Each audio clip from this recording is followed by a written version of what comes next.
Good evening. I'd like to call this special meeting of your Westland City Council to order. I will begin tonight's meeting with the Pledge of Allegiance.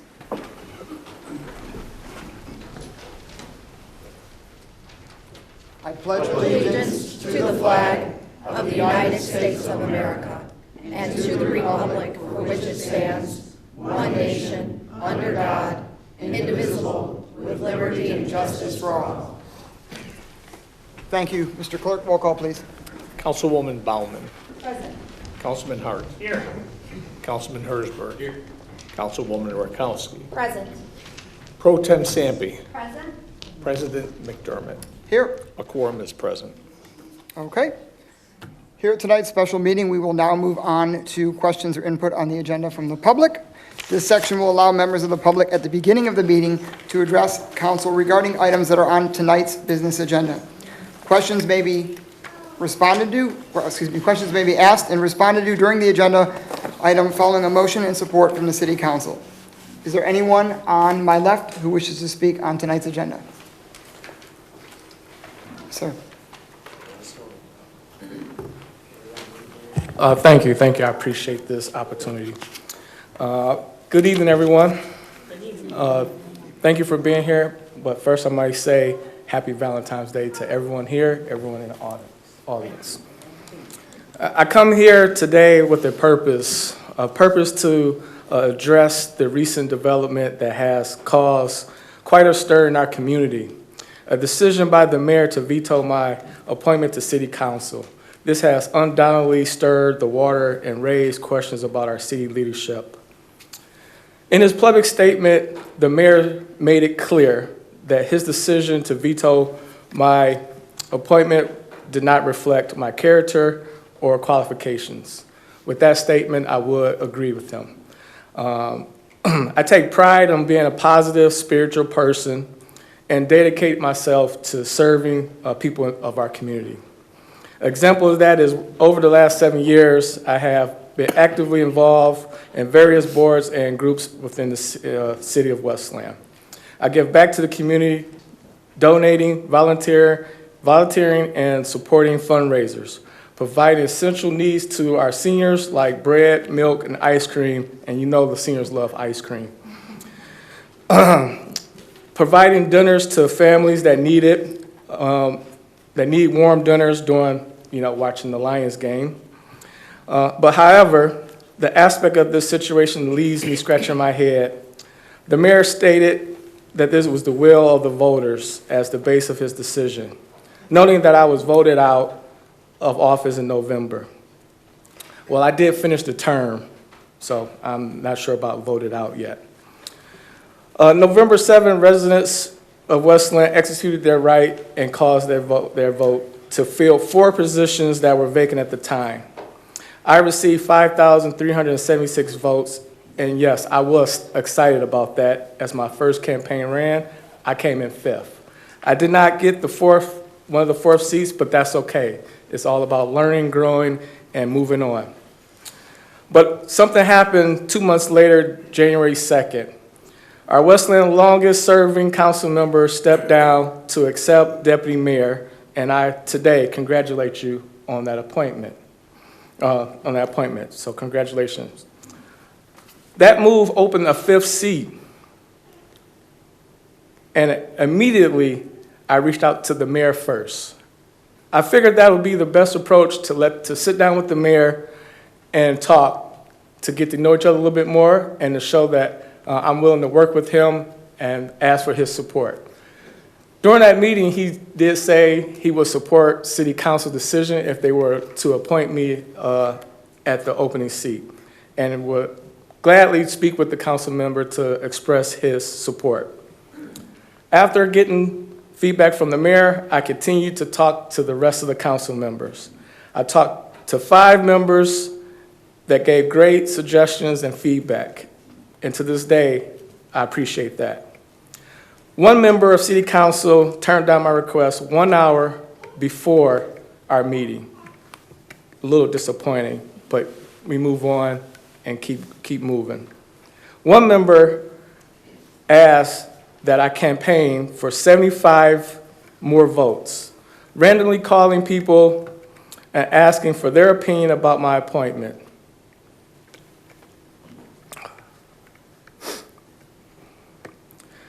But this last Monday, when City Council voted to appoint me to the vacant spot, it seemed like a step forward. However, subsequently, the decision to veto my appointment came as a sudden surprise and disheartening.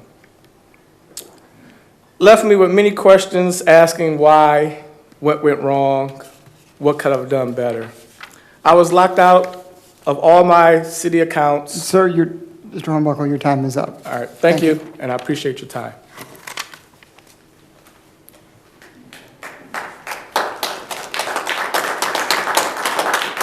On my right, yes, sir. Yes, sir. Thank you. Good evening, Kurt Folds, Westland resident. Mr. Hornbuckle, it's not about your character, it's about the vote. The voters count. And the council putting you up here and getting you in on council is not about the voters. Yeah, sir, you do have to address the council. Sure. I'm just addressing what he had addressed the council with already. He acknowledged that it's about the voters. That's what the mayor said. This isn't about him or his character or to impugn his character. It's about how the vote went in November, less than 3 months ago. They said no, they voted him out. I think that's pretty clear. I don't think he should have been nominated. Thank you, sir. Is there anyone on my left? Anyone? Yes, sir.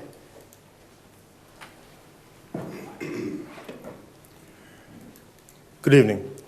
When there is an open seat on the city council, and the city council has to appoint an individual to replace that open seat, they do so looking for someone that is best to, that they can work with, not only who they can work with, what is best for their city. This is a job that is something for the council to do, to look at what is best for our city. When the mayor appoints someone to his administration, he appoints someone who he thinks at his best to represent himself, his office, who he thinks is best for the city. I'm sure that he would not appreciate it, would not have liked it very much if you, the council, would not have accepted who he appointed to his administration. There is people that is saying, and has already has stated tonight, that Mr. Hornbuckle should not have been appointed because he lost the election. A lot of these same people are saying that someone else that ran for the election should be appointed. What's the difference? Is this because you like someone else? You support someone else? It's the same scenario. Mr. Hornbuckle lost. You don't want him to be appointed? I don't agree with it, but I can understand. If you want someone else that ran appointed, that doesn't make any sense. Thank you. Thank you. Is there anyone on my right? Yes, ma'am. My name is Lena Nichols. I moved to this area in 1957 before Westland became a city. I'm probably older than any of you. I probably have lived in the city longer than many of you, or any of you for that matter. When the mayor was running for council, he and his little kids came down my street passing out literature. He won the council. When he was running for mayor, several people came down to my street. Our area, Annapolis Park, is highly known for voting. And most of you who have run for city council probably ended up getting your position because of our area voting. I have always had a problem with Westland having people of color, African-American people, living in the area, and that city council looking like everybody but us. So,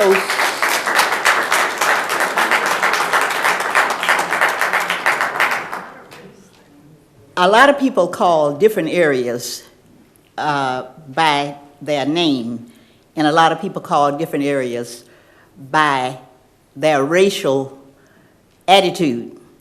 Like Ypsilanti, for example, we call it Ypsi-Tucky because there were so many people from Kentucky in Ypsi. I hate to think that I have lived in Westland all these years, and I don't see anybody who looks like me on that city council. Something's wrong. Thank you, ma'am.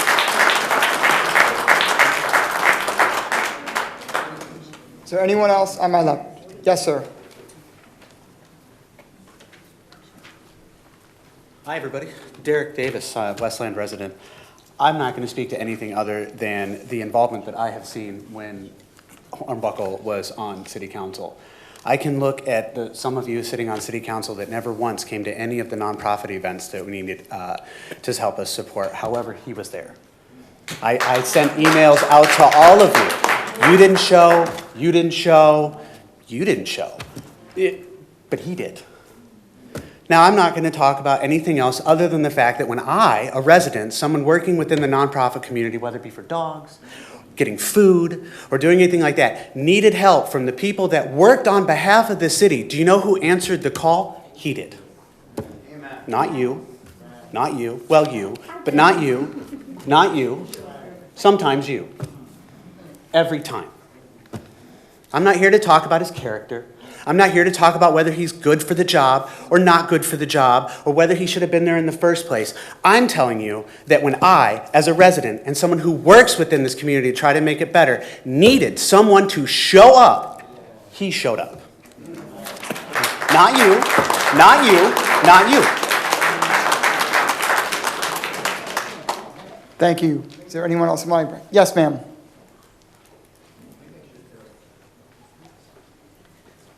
Maureen Davidson, 50-year resident of the city of Westland.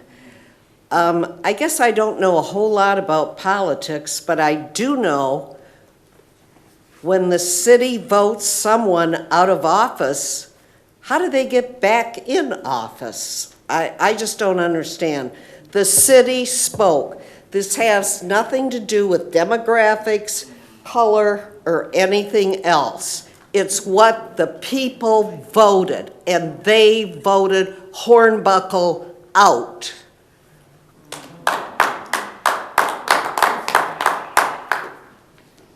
Is there anyone else on my left? Anyone else on my right? Yes, sir.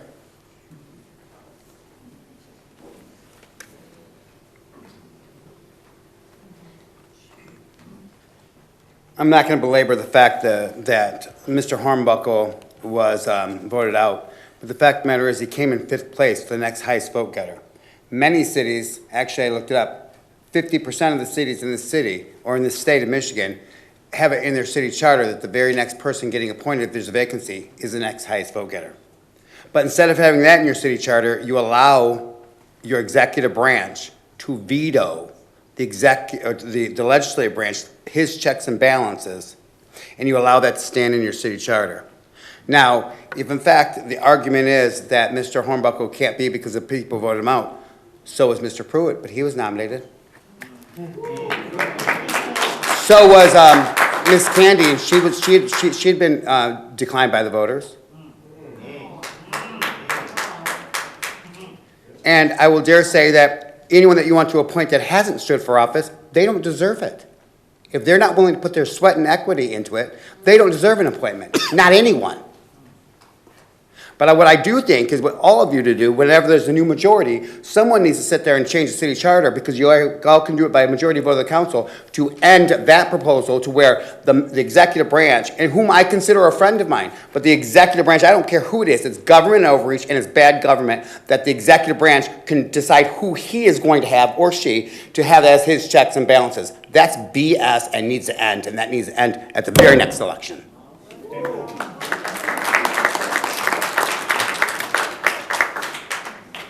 Is there anyone else on my left? Anyone else on my right? Ray?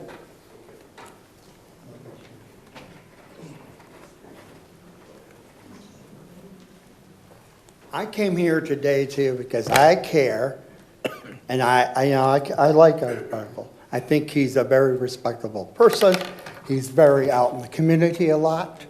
He's, I think when on council, he's talking about things that are going on. I think the city council has made the decision. I mean, it's been voted. I've never heard of something like this before. So this is new. So I just came up, just wanted to say something nice. So hopefully you guys consider keeping him on there. He did a great job.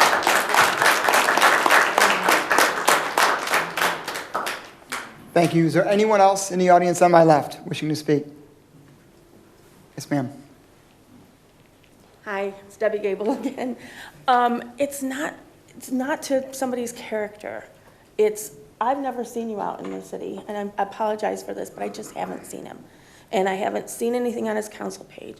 Going to events is wonderful, but just like the man that just spoke, I think your jobs are more needed in looking at the charter and figuring these things out than just saying, hey, we've gone to an event and we've done all this stuff. You got 5 nominations. Okay, 3 of them haven't been on council.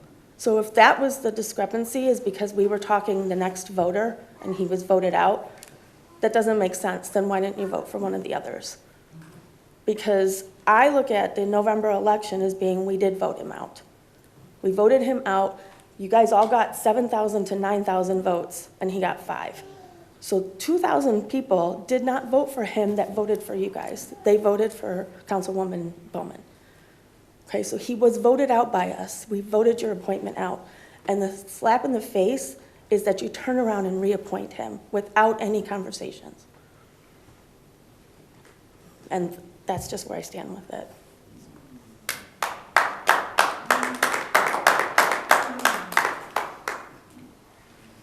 Anyone else on my right? Yes? Yep. Good evening, everyone. Gina Wilson Stewart. So I kind of try to look at the procedures and the policies that are used when you make a decision. And of course, you guys made the decision to select Mr. Hornbuckle to fill the spot. When I look at the conversation when you talk about people being voted out, that was that election and the person didn't win.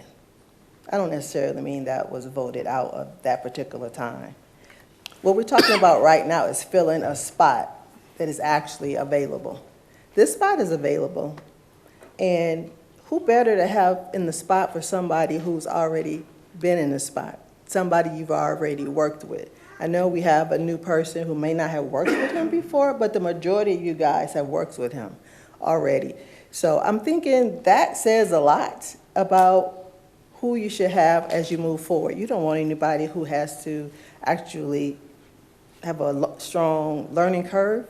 This person already has experience, and he has a desire to fill the position. So I would say, why not?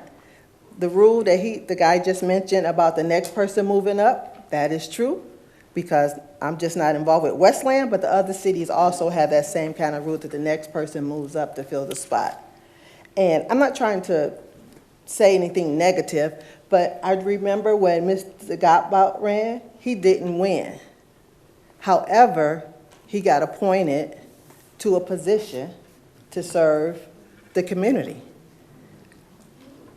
Different kind of position. However, it was a position that the citizens obviously voted differently in his behalf, but now he's serving the residents of the city of Westland apples and oranges, maybe, but if you really want to look at it, to me, it's the same. So if you want somebody, if the mayor has that power to select someone or deselect someone based on what the council says and your guys' approval, you should stick to that. Because if you change it for this time, you might have to change it for the next time. Mr. Godbot was put in. I'm sure you guys had to approve that approval. And now you have Mr. Humbuckle. So why not stick to what has worked in the past and what has gotten Westland to where they are now versus changing and vetoing something that probably, as I looked it up, I hadn't seen it happening before. Maybe I didn't do my research enough, but I hadn't seen it happen. So I just want to say process and procedures are very, very important. If you change it once, you're probably going to end up changing it again. Thank you.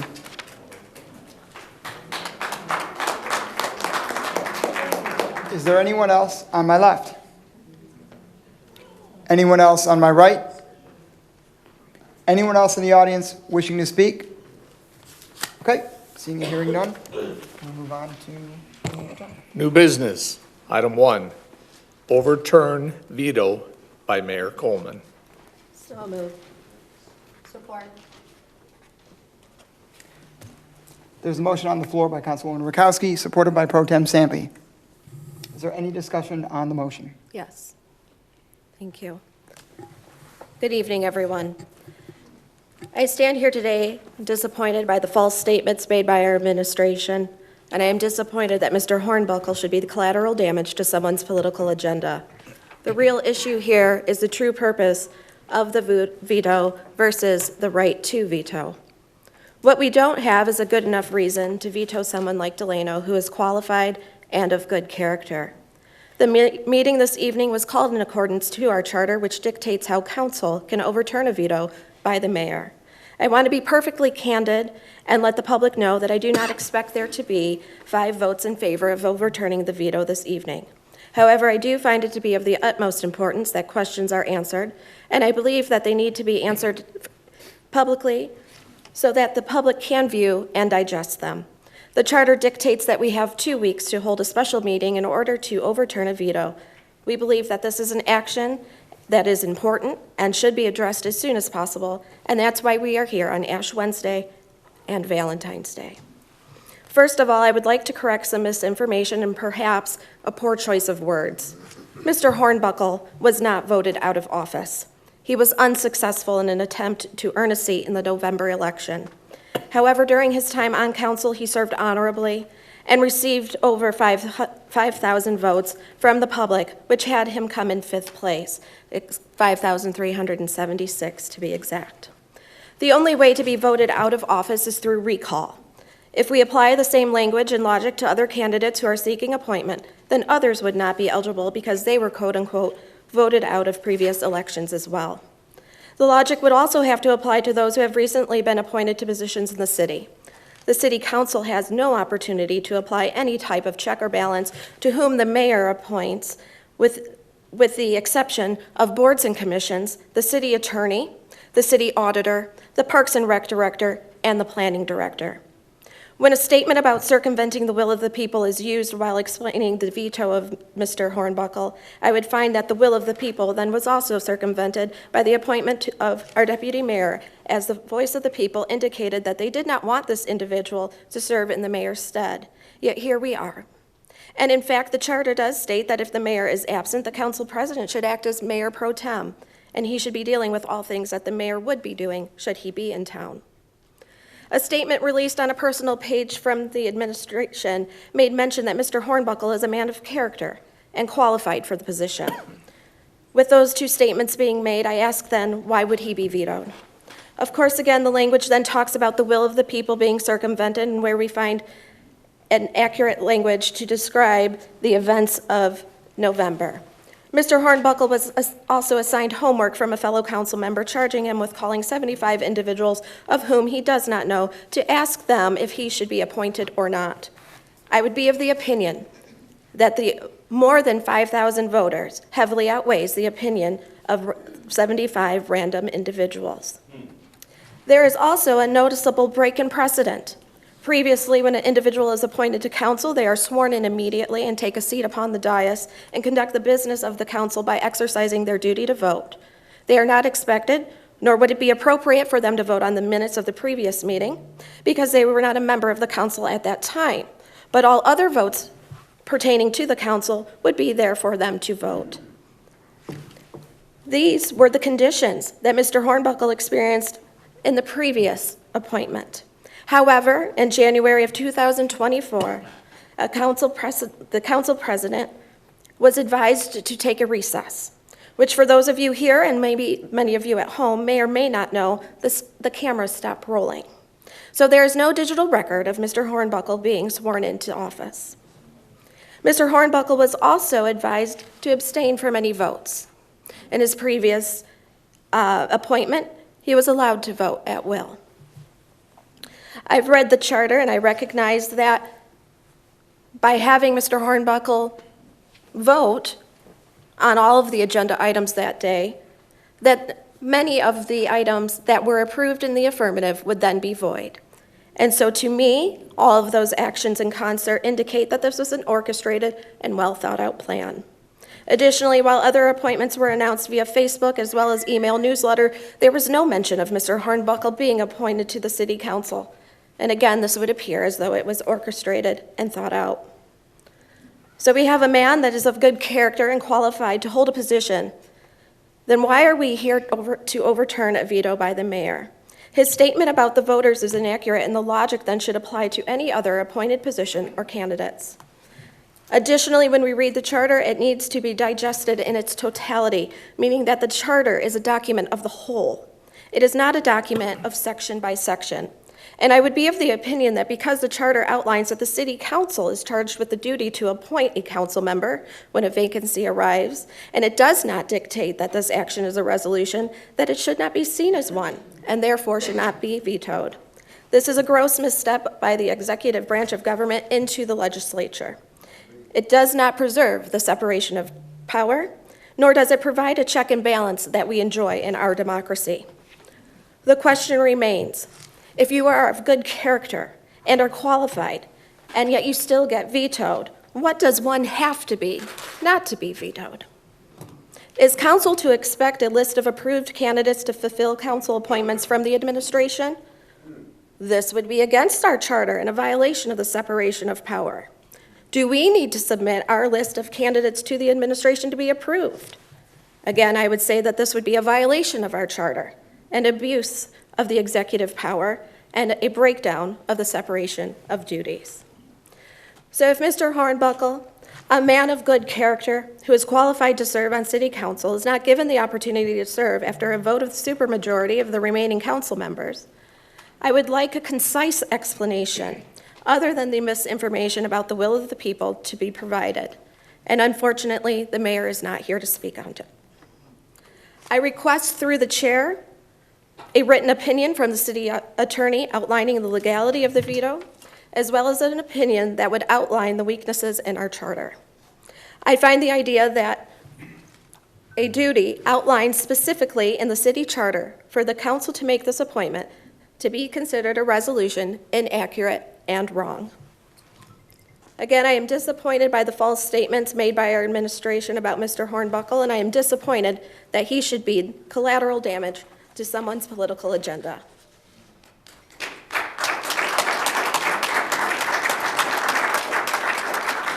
There have been phone calls and conjecture and perhaps even rumor, and I will not speak in detail about secondhand information. However, if necessary, and if the council colleagues agree, perhaps we need to exercise our other powers of investigation and hearing. Perhaps subpoenas need to be issued to those people so that they can attend meetings and hearings and offer us the explanation as to why this decision was made. Because this individual who made the decision to veto has provided the public with statements that he is going to preserve transparency and inclusivity and not garner backroom deals. But with what I've heard, I feel that none of those have been upheld. Thank you.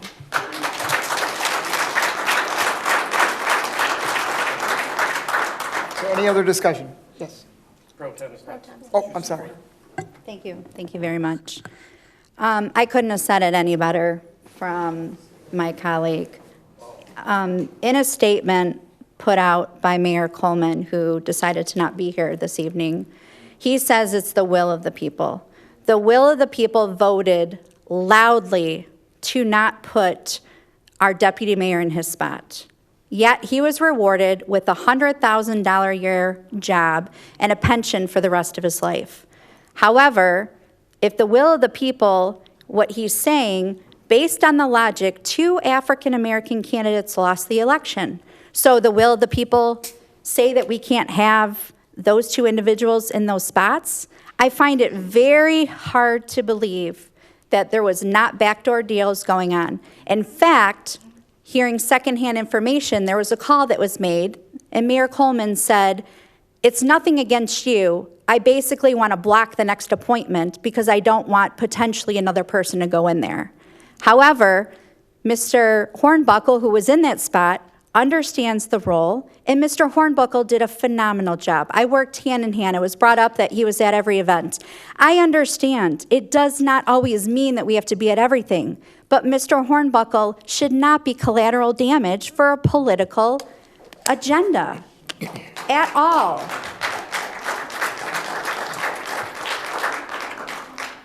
Mr. Hornbuckle was not voted out. He did not garner enough votes, okay?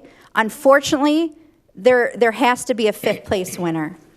We had a council colleague who did a phenomenal job. She was active in the community, and she ran for public office several times, and we congratulate and we like having her up here. However, a diverse body is needed, and Mr. Hornbuckle fills that spot.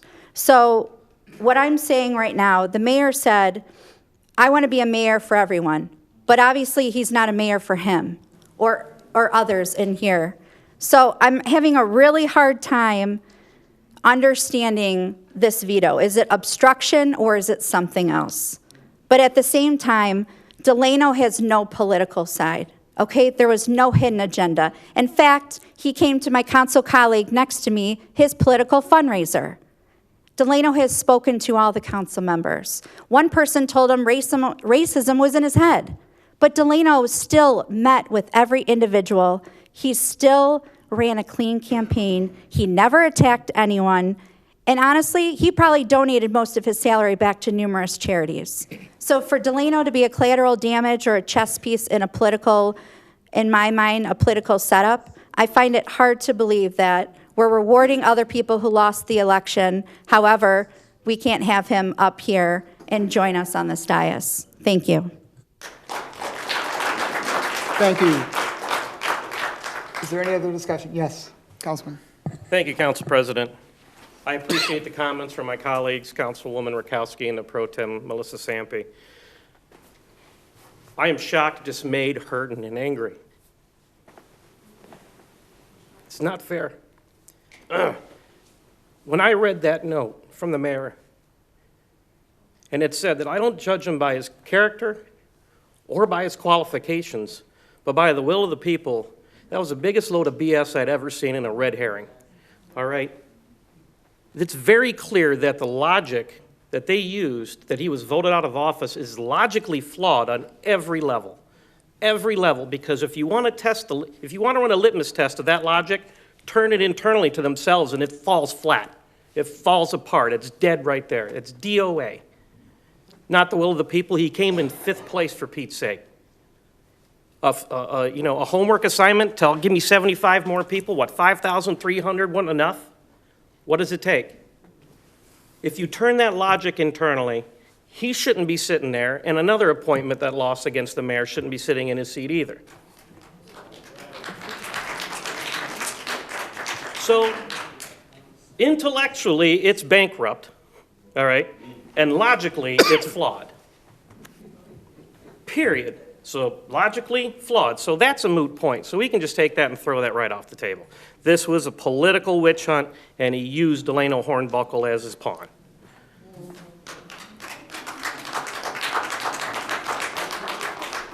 Secondly, the city council is charged with the responsibility imbued by them from all the voters of the city of Westland to exercise this vote and this movement on their behalf.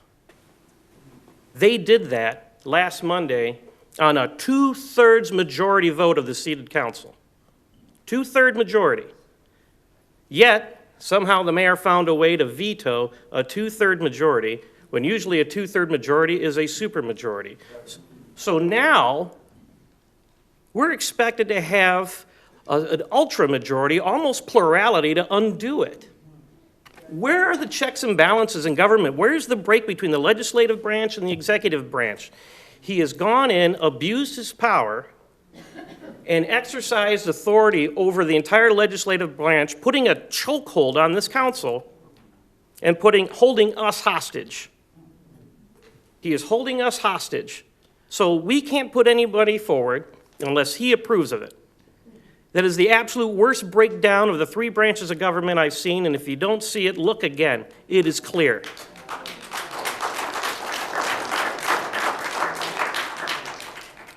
Also, there is other legislation and there is other law that speaks against this. Separation of power is a very strong one. And I believe that separation of power has been violated here today, actually when the veto came out, and we're witnessing it now. I am going to be vehemently opposed to this, and I am not going to stop today. If this carries on today, I'm going to exhaust every resource I've got. I am not going to stop fighting. I cannot go home and look at my kids and be okay with this.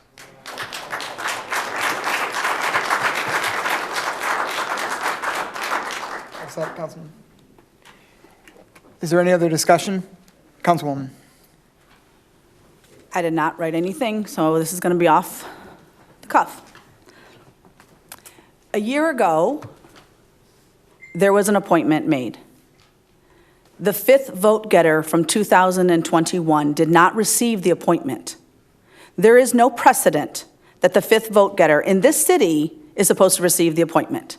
So if we remove that off the table, because there is no precedent. And so when I came at this, I'll step back a little bit. When I came into this, I work really hard to be as objective as possible, as fine line as possible, and look at things in a way that I apply the rules the same way. Regardless of who it is, regardless of what it is, I work really hard. I'm not saying I'm perfect. I would never say that because I'm a human, but I work really hard, and I have examples over examples of where I have applied rules the same way, even when it's hurt myself. I've lost jobs because I applied rules the same way. So when I look at this charter that gave the mayor his power was written in 1966. It was never changed. It was never changed. Whether it was used or not, I can't say. I don't have the history to know that. But it's been there for all that time. So it's not something new. It's not something that was created politically for one purpose, or maybe it was at that time. Who knows? I have no idea who actually put the charter together. So when I look at this and I hear some of the arguments, number one, the fifth vote getter did not receive the appointment a year ago. I have to push that off then because of that. Number two, I'm trying to look at this from the merits of, if the mayor has the right to do this, the power to do this, and he's looking at it and doing this, I have to look at the merits of this particular vote today. This vote is not I do not believe, and maybe people will argue with me, that this vote is not about a person. This is about whether or not the mayor had the right to do this overturning of this, actually veto the decision. When I look at that, I look at, okay, I have seen vetoes from the executive branches of government all through, whether it's the president or the governor, doesn't matter who it is, they veto. They have the power of veto for a reason. It's to kick it back and say, hey, are you sure, about this? And looking at the different things. The other thing I look at is Westland has no term limits. Livonia has term limits. A couple other cities have term limits. So if we're going to compare cities, other cities have term limits. We have term limits in our executive branch in our country. We have but not in our legislative. We have term limits in our legislative branch in Lansing, but we have no term limits. And I will tell you, I had a conversation, because I was actually in favor of term limits at one time. But I had a conversation with someone who was not in favor of term limits, and so we talked about it, and I said, help me understand. He goes, we have elections to actually put in or remove people who are currently in a seat. If you're currently sitting in a seat, we're not talking about people that are stepping in for the first time, we're talking about people that are currently in a seat. You don't have term limits, but that's because the people can say, you know what, keep them going, or no. If we don't support that election, when we talk about democracy, we talk about elections, whether we agree or not, it's there for a reason. And we do have to honor that. We have to look at that and honor it. And in this particular election, yes, there were not enough votes for Mr. Hornbuckle to actually get the 4th seat. I don't know why that was. I did not do any kind of exit polling. I didn't do anything to say, where that came from or what that was. When I look at the numbers, there was a substantial amount of people that did not vote for him. And and it wasn't even equal with other people. I mean, there was a very small margin of votes between the number 2, 3, and 4. Between the 2nd, 3rd, and 4th, there was a very small margin of votes. And then there was a bigger margin between the 4th and 5th. But even more compelling for me, when we talk about an election making a decision, was the part where there was only 2 people. That was an even bigger margin than in the 4th to 5th area. And there is an element that's what our elections are for. And I know that not everyone's probably not gonna agree with me on this. I think, I'm like, we have to honor the elections. I'm trying to think about it. There's something else I had wanted to say. Excuse me. It is Councilwoman Bauman's turn to speak. If we can please refrain and let her finish. I can tell you that there's a lot of people I vote for that don't make it through. So I'm not one like that. I don't have that. And I've looked at the rules. I've looked at the charter. And one of the things, I know the comment was made that our mayor's not here. My understanding is that he had planned a vacation this week, long before, and maybe I'm wrong, I don't know, but long before he knew that there was going to be a special meeting called.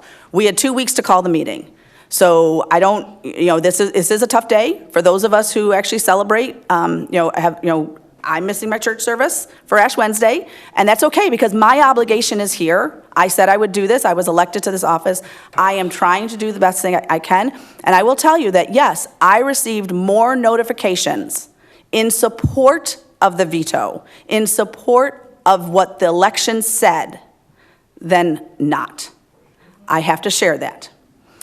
So I think I'm going to make that my end. Thank you, Councilwoman. Is there any other discussion? Councilman. Thank you. Councilwoman's right that the amount of vote getters on someone who doesn't earn office isn't a requirement. But it sure is a pretty good baseline to go ahead and take the temperature. And it's something I considered when among a multitude of other qualities that Delano Hornbuckle has. But it's also true that We're talking about the will of the people being exercised at the ballot box less than 90 days ago. It's still fresh in their mind, and the ink is still drying. So I see that to be a very credible piece of information. And when you're talking about the veto, yeah, he's got the right to do it. Just because you could doesn't mean you should. It's not right. Again, we're missing the fundamental issue here. The issue is not whether it's in his power to do it or not. There's a lot of things that I can do. Doesn't mean that I should do it. Doesn't make it right. And interfering with the legislative charge from the executive branch is a gross abuse of power. It violates the separation of powers. It breaks down the checks and balances in government. It completely rocks the foundation of our entire American legal system. And he's unapologetic about it. So whether he's enjoying his time in Mexico, I hope so. This is absurd. This is gross. This is unacceptable. Nobody should walk out of here and think that this was right, especially with the reasonings that they were given. It is complete malarkey. It is complete malarkey. Thank you.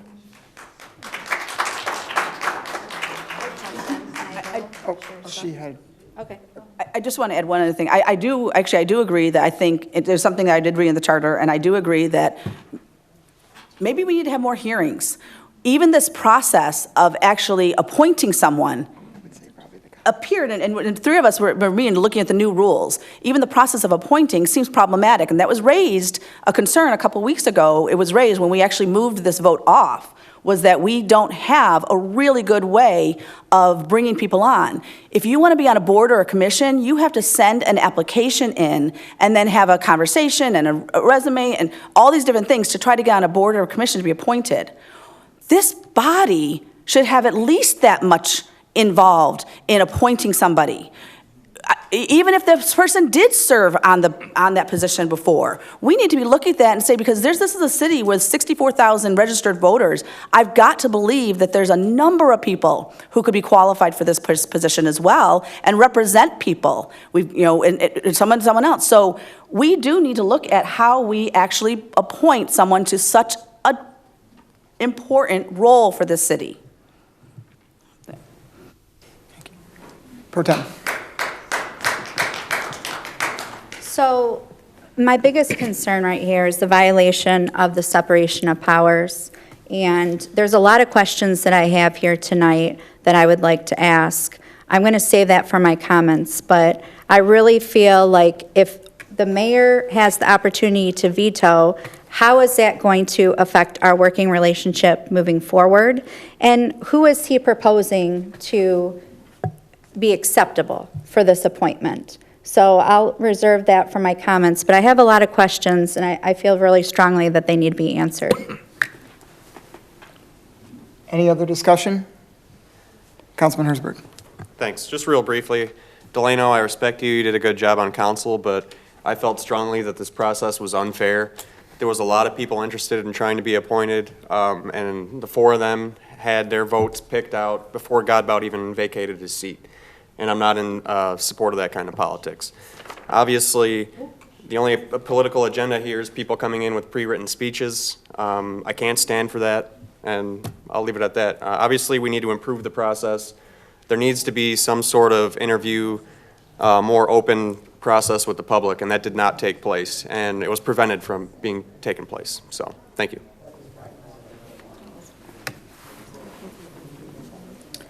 Any other discussion? I have discussion. First and foremost, Delano, I want to say that I'm sorry that you are the collateral damage in a otherwise political fight, and you are a good person, a decent human being, and you don't deserve this. Whatever you think of Mr. Hornbuckle, however you chose to vote for him in the election, up or down, he's a decent human being and didn't deserve to be in the middle of this. So Delano, I'm sorry.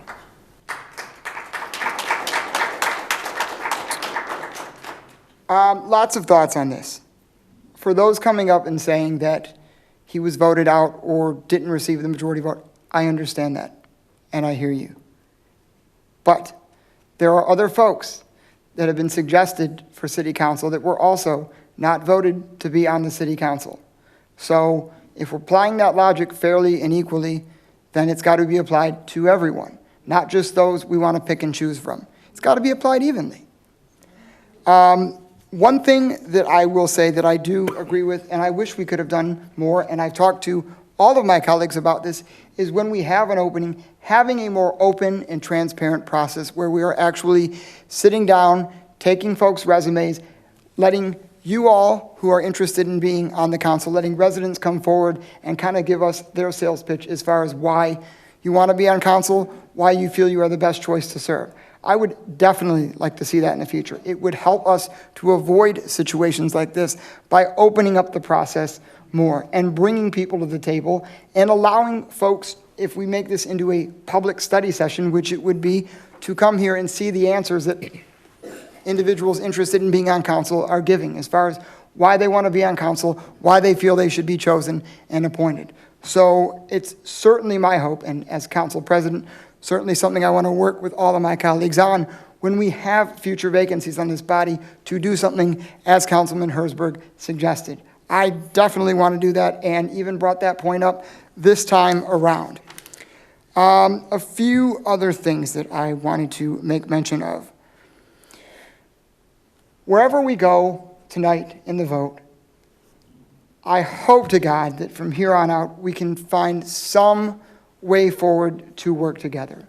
Ultimately, we have got to put, it's not about any of us. We have got to put all of our feelings aside and move forward. And if he's not Councilman Hornbuckle and we have to go a different route, it's unfortunate that this situation happened, and it's unfortunate that it happened to him, and he deserves better. But we as a council, as your representatives, as your city council, still have to find a way forward.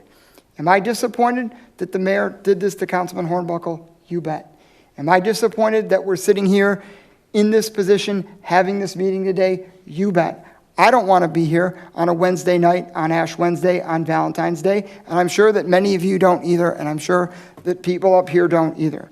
But here we sit, having to resolve a problem due to the veto. And, you know, it's really unfortunate that we're here. There were many candidates that I supported. In fact, I voted for some of them, and some of them are sitting in this audience today. And if we have a future vote, there are other candidates that I plan on supporting. But Mr. Hornbuckle was one of the candidates I supported because he showed up to every meeting. He took interest in being back on the city council, as did other individuals who I planned on or did vote yes on as well. You know, one of the things that people hate about politics is that they think nothing gets done and nothing ever changes, and it's just division between two sides. We're a nonpartisan body, so it's not a Republican or Democratic body, but it's a division of all of us up here, us versus the administration versus us versus one another, and it flat out sucks. And when I signed up in 2019 and I put my name on the ballot to run for office, I wanted to do so to legislate. And part of legislating, what the charter gives us the ability to do, is to pick appointments on the council. And it's also to do things like pass ordinances, resolutions, good things for the community, whether it's responsible contracting that my colleague and I have been working on, citizen oversight that my colleague and I have been in support of. Take your pick. Fair chance access to housing, source of income ordinance, climate action plan. I've got a million things, and I'm sure many of my colleagues do. And crap like this just distracts from what we should be getting done for the city. It distracts what we should be getting done for all of you. And I would hate to see an irreparable damage between the administration and the council back to the administration. I supported the mayor during his election, and I still support the mayor. Not only as someone who wants to get something good done for the city by working with him, but as his friend.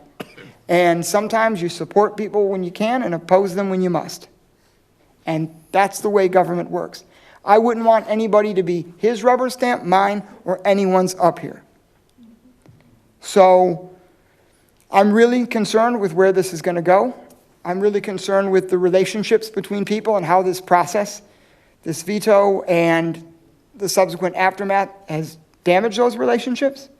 I wish it wouldn't be this way. You all don't deserve it to be this way.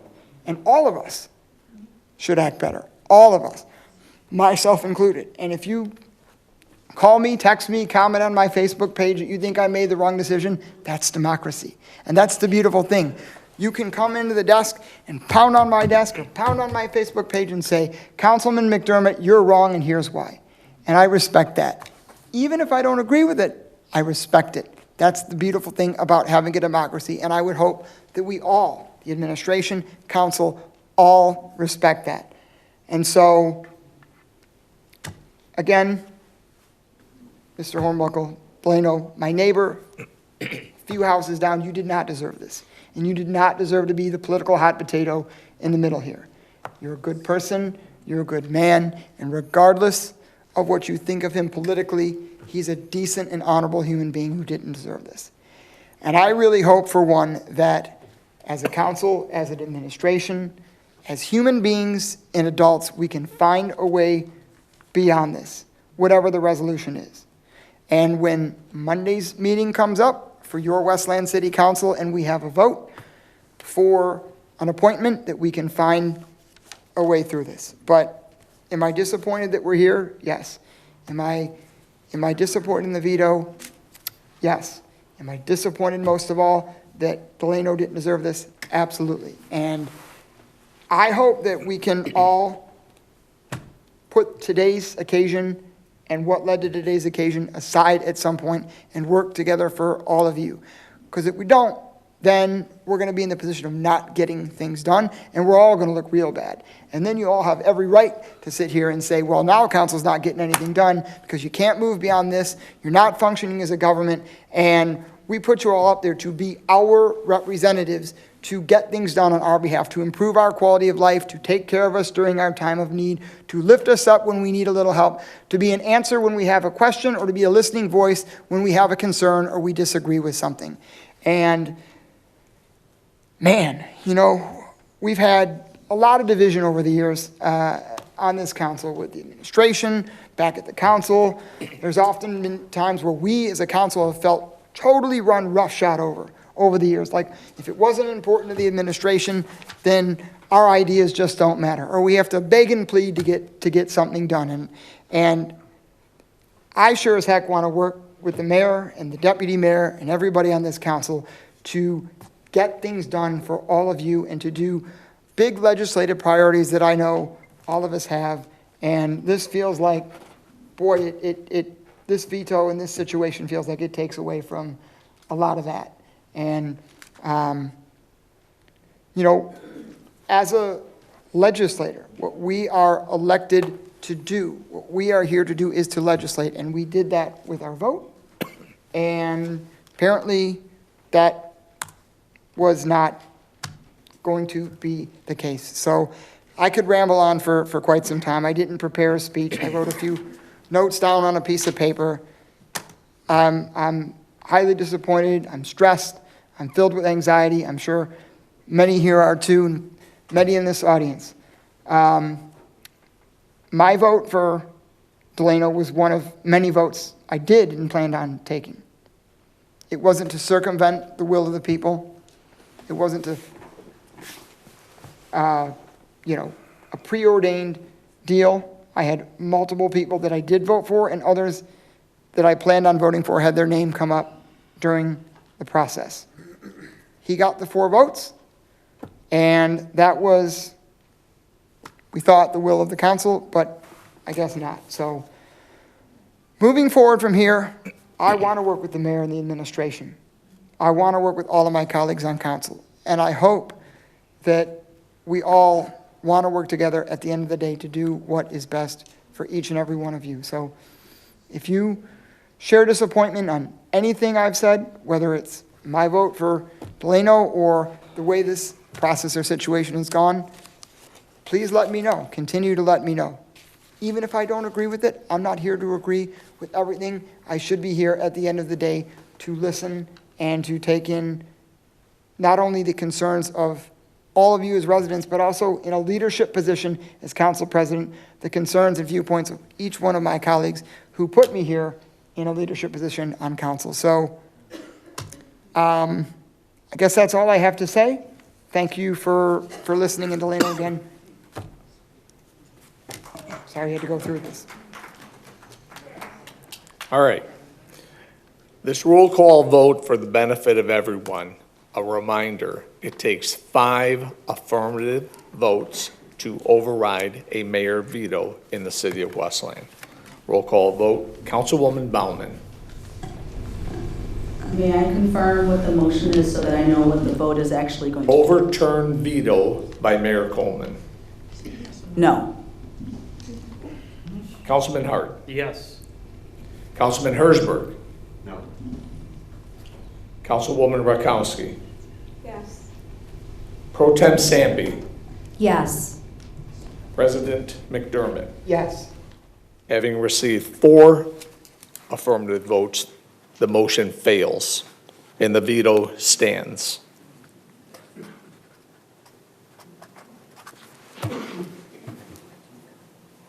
Okay.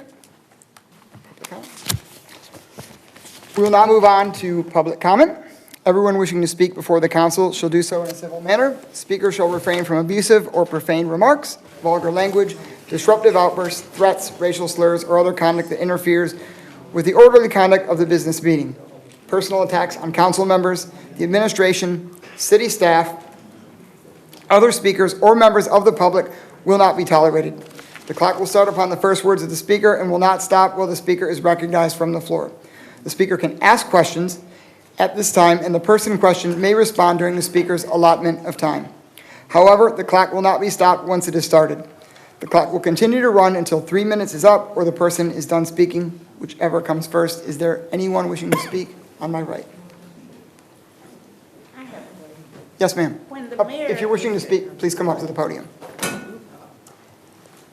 When the mayor is absent, we have a deputy mayor, and I didn't hear any comments from him. There will be comments from the administration. Okay. Thank you. Is there anyone wishing to speak public comment on my left? Yes, ma'am. My name is Christina Brakovich. I'm here to discuss with you an employee who's on the Civil Commission, Timothy Gilbert. I don't know if you guys are aware, but his company, that's my former boss, he was ordered to pay $151,000 to 64 security guards that he cheated out of their money while he drives a $100,000 Porsche. Not to mention that this man put his hands on me. I have 2 employees coming forward, and I got an attorney. I just think that he's a risk for the city, and he's also one of 17 officers who was previously indicted in the city of Detroit. Thank you, Mayor. Is there anyone else on my right wishing to speak public comment? Yes, Gina. Okay, just a follow-up to the things you guys already said. I know that possibly on Monday, you guys maybe go through this process again. And since the mayor vetoed the appointment that you guys made, do you guys have time to make any changes to the way you guys will do things coming forward for Monday? Or will you guys say if anybody who's already ran for office, they will just don't get put in the hat to be voted for? Or how will you decide that? Because I know it was done this time, and you got to follow the same procedures and processes for this next time until you get this seat filled. So how is it going to look if things are not done the same way?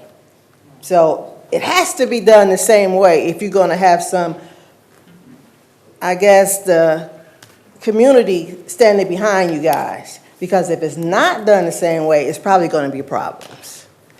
And since you do have a chance to decide differently, I do think that the council does not represent the people in the city of Westland.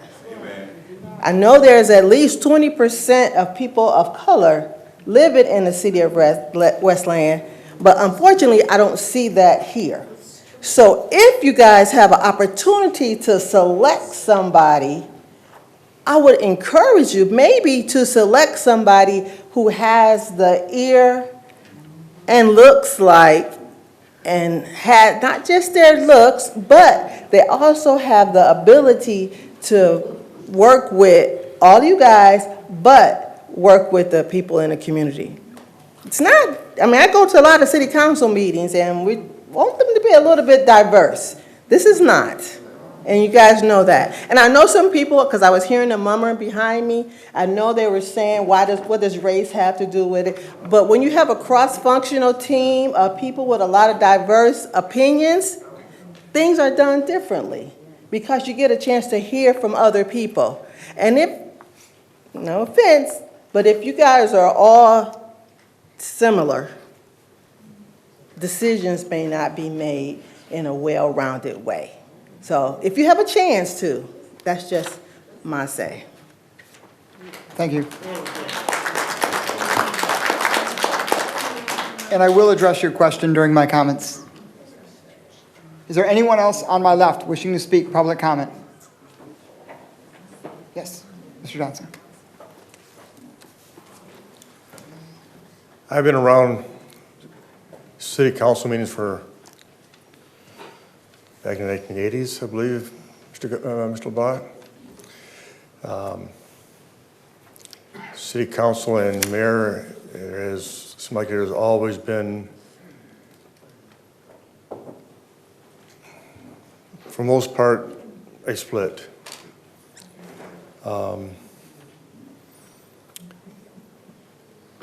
I remember, and I'd be very surprised if I'm wrong, that when Mr. Gaba, when you was appointed to the council yourself, that you had the mayor's support.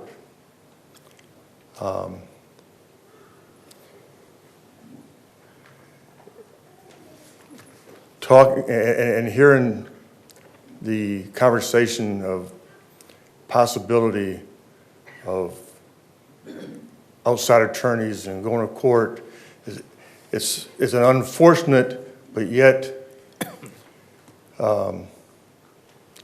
possible and needed thing to do. But it's been a many year. Mr. Block and Mr. Godbout, probably the only two here that remembers when the council and administration was constantly going to court. And it makes the city not look good, but sometimes council has to stick up for themselves so the city can do the right thing. Thank you. Thank you. Is there anyone else on my right wishing to speak? Mr. Chappelle.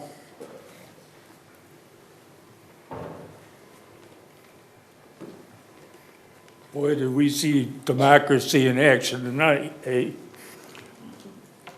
The problem is the charter, and that's your responsibility as a council. Fix it, so we don't have to go through this. We're all supposed to work together. I don't blame Mr. Hornbuckle. I don't blame the council, and I don't blame the administration. I blame the charter. It should be, if someone drops out of council, stays vacant till the next vote on the election. We have 4 votes this year. Next year, we got 2. So there's plenty of time if this ever happens again, and it will. It's coming up again pretty soon, so we need to fix it. And I'm tired of the bickering amongst everybody. But when you all work together, you do a pretty good job, okay? 1 vote missing, 1 council person missing is not gonna change anything, because 99.9% 9% of the time, you all vote the same way anyways. So it's not like we really need that vote, okay? So it does need to get fixed. And do your job and fix it. Thank you.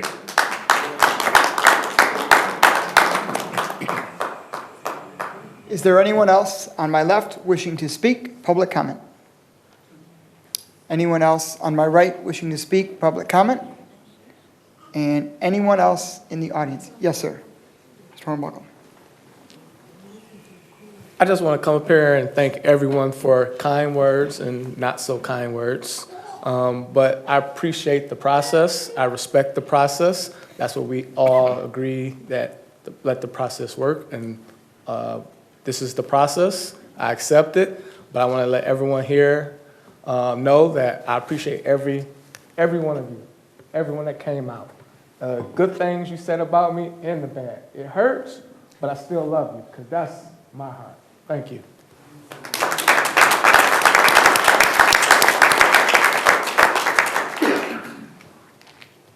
Anyone else on my right? Yes, ma'am.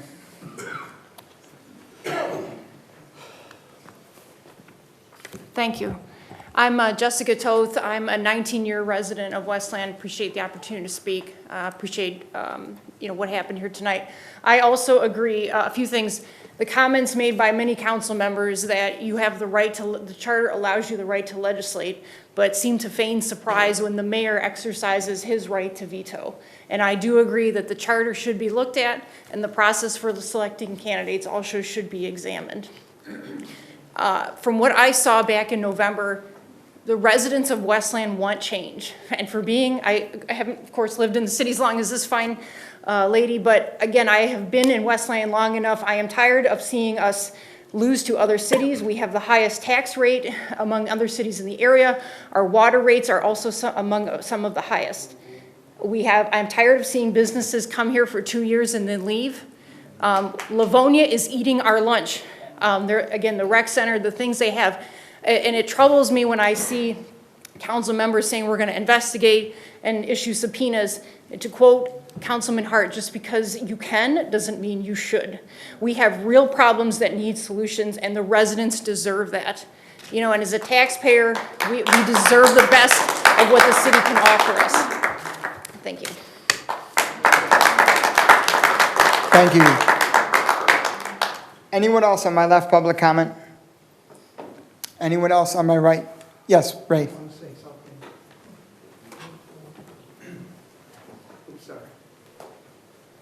I just want to say something. Before all this stuff that went down like this, they should have looked at that charter, the mayor and talked to the council about it before it all came out like this. So I agree with Gary. The charter needs to be fixed. So this way you're going to solve this issue and solve this problem. And hopefully, I don't know where you guys go next on this because it was, the 4 votes tonight, so. I'll be here next Monday. We'll see what's going on. But like I said, you guys did a good job of voting. I just thought that you picked, the candidates. Everyone came up here to talk and everything. So then you guys, pulled the names out of the hat. So, and hopefully, if they do pick another one, or hopefully it's still him, have more hearings. And I think that's important, to have people have their voices heard and see if they're a people person, see if they're diversity. Diversity is the big thing, and working together. You don't always have to agree with everybody. I've been coming to city council for years, and it's not always what I talk about. And when I see something, I'm going to say it too. So, in a good way. Thank you. And I believe in people. I don't try to look things bad in people. I like to look things good in people because that's the way to, sometimes you put the past and leave the past and go with the future. Thank you. Thank you, Ray. Anyone else on my left? Yes, sir, Mr. Tadjo.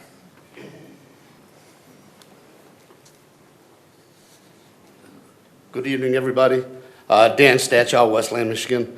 We speak a lot about changing the charter of this, change the charter to that. Can somebody explain the steps of what it takes to change the city charter and how much of a lengthy process it is? Thank you very much.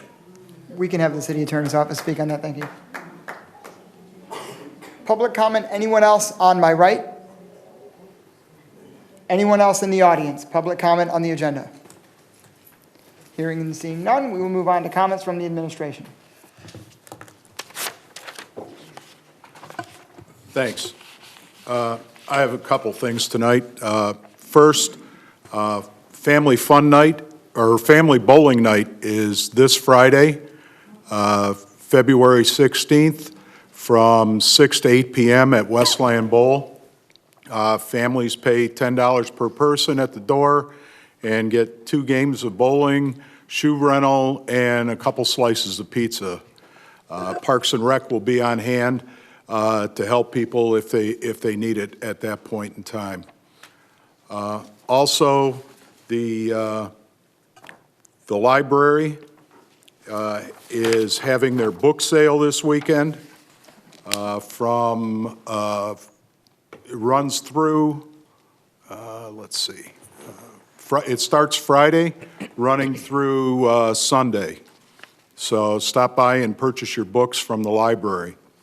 Library on Saturday is also having a K through second grade book club that will be taking place at the library that day, as well as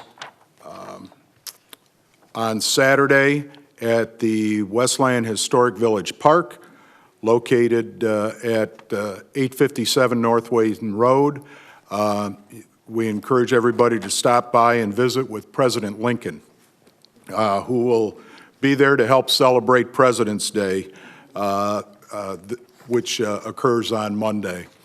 And as such, on Monday, city offices will be closed, but trash pickup goes on as normal. So it's a government holiday, not a business holiday. So the trash company will be going around and picking up the trash that day.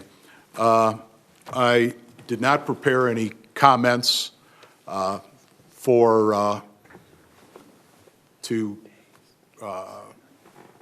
discuss the statements that were prepared by several of the council members.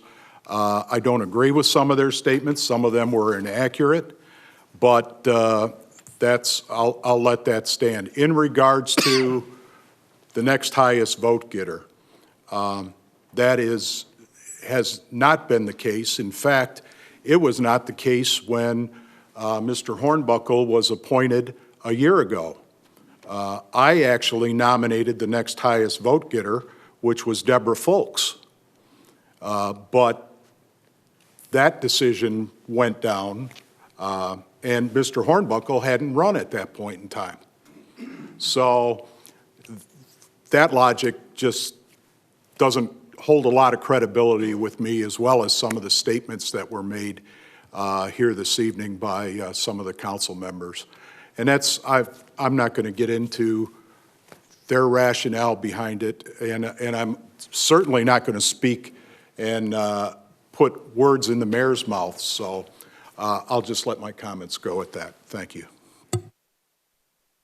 Okay. Comments from the city attorney's office this evening? Nothing tonight, really. Just because the charter's come up a couple of times, I'll just say that the charter amendment process can be somewhat lengthy and complicated from a legal standpoint.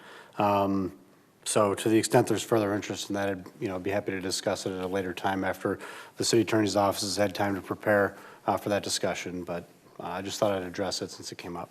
Thank you. Okay. We will, did you want to speak on the early voting? Sure. No, that's fine. Thank you, Mr. President, for allowing me an opportunity to remind voters of Westland. Early voting begins this Saturday, 8:30 a.m. to 4:30 p.m. It actually runs for 9 straight days, including President's Day. So while the city, per se, will not be open for business inside City Hall, a portion of City Hall is open for the purpose of early voting only. No other business will be conducted that date. Thank you. Thank you, Mr. Clerk. We'll now move on to council comments, starting tonight with Councilwoman Rakowski. There's nothing further from me this evening. Thank you. Thank you, Councilwoman. We will now hear from Councilwoman Baumann.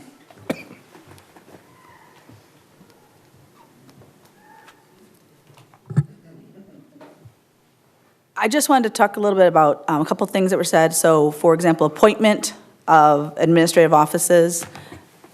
Some of those do have to be approved by council. So there is an opportunity for council to not approve an appointment. I just wanted to speak to that just because I think there was something there. And I do also want to say that through this process, the rules indicate one of the things that did not happen was if someone is interested in being a candidate for council, they can actually nominate themselves from the floor. That is in our rules. They do not need a council member to nominate them. So that's something that actually got missed and, in some of the process here. So I just want to throw that in there, that if someone has interest in these positions, it's important to reach out to the council members, but you don't need a council member to nominate you for these. And I just want to make sure that's clear, because that is in the rules. I do want to, the council is looking at their rules for the new year as well, and I think that there will be some discussion on the process as well beyond that.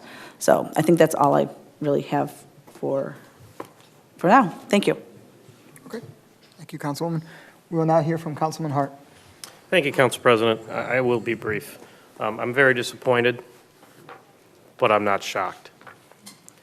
I think a key takeaway, and we've talked about the charter before, and it is a lengthy process, but I guess that's what we're charged to do, and we need to really start taking a look at it and try to prevent this from happening again. My faith is shattered. How can the council move forward, with another appointment when, if the corner office doesn't like it, next. I really think that's an egregious overreach of the administration. And I think that it's really just interfering with the legislative branch, with one of the few things that they're charged to do, and operate, autonomously in that fact. The other takeaway that just still does not ring well with me: 2/3 of this council made an appointment. The 2/3 of the of the seated council made an appointment, and it was vetoed. 2/3 of this council voted to overturn the veto. And really, that's usually how it is, because the charter didn't have the foresight to see that, well, there could be an appointment, and everywhere else it says 2/3, but when it talks about overturning the veto, it says 5, assuming of a 7-person council. They took advantage of the poorly written charter, and it got missed. Like I said, it could have been done, but it shouldn't have been done, because the spirit of a 2/3 body, that 2/3 majority should be respected, and that's the way it works in every facet of government. Simple majority can be vetoed by the executive branch, and then the legislative branch can overturn that veto with a 2/3 majority. We've seen it here twice, been defeated. The system is broken, and it was taken advantage of. I'm very disappointed, very disappointed. You guys should all take that home, that a 2/3 majority times 2 has been defeated unilaterally from the executive branch. The system of government is broken now, and I don't know how it's going to get fixed, because I have very shattered trust in the system at this time. I'm heartbroken. Thank you. Thank you, Councilman. Councilman Hertzberg. Excuse me. Thank you, Council President.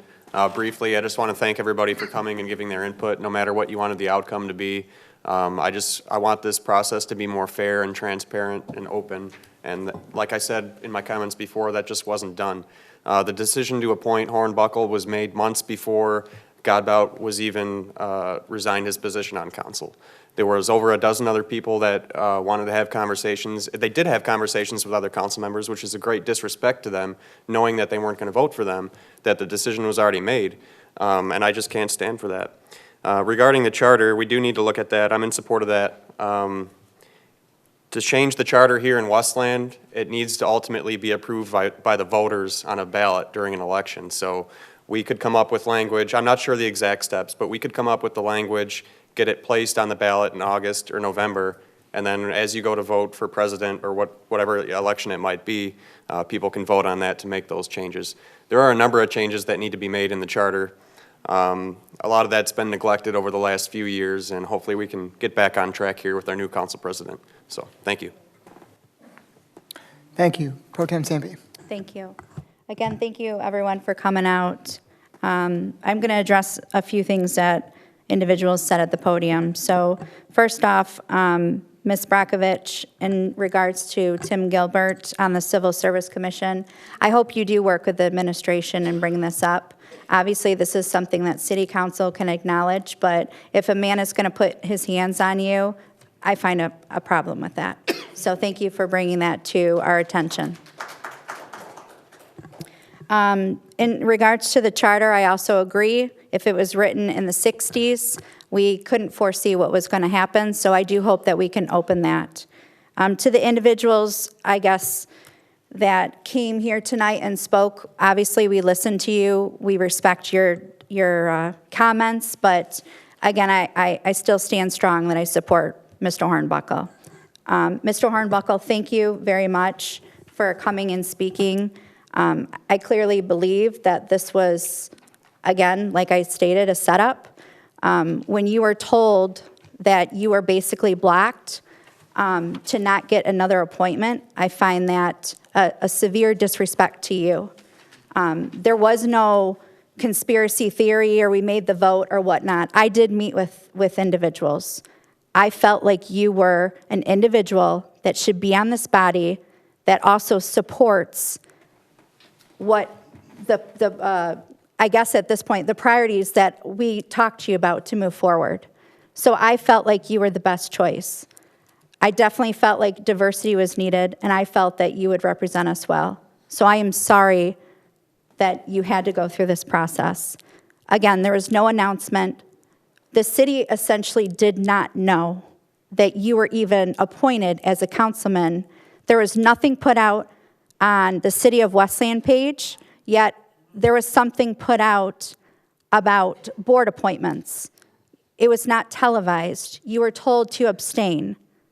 So we're talking about blocking, or we're talking about this being political, but I guess my question is really, was it political? Because it sounds like it was the other side. So I am very, very sorry, Mr. Hornbuckle. I think you are a fantastic human being. I encourage you to stay involved because the community really loves you and the community does embrace you. So those that spoke about you tonight, I do hope you get involved, and I hope that you run next time.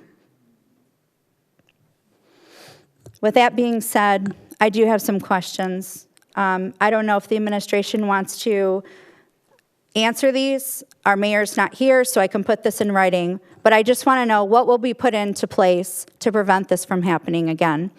If you want the city council to be a legislative body, the mayor refused to meet with me several times. I met with him several times, and then all of a sudden he sent an email to me and said, basically he no longer wants to meet with me.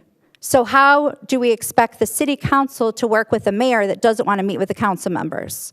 So again, I'm I guess looking at the confidence, how do we as a city council and individuals expect us to stand up and work for them? How do we work with a mayor that doesn't want to work with city council members?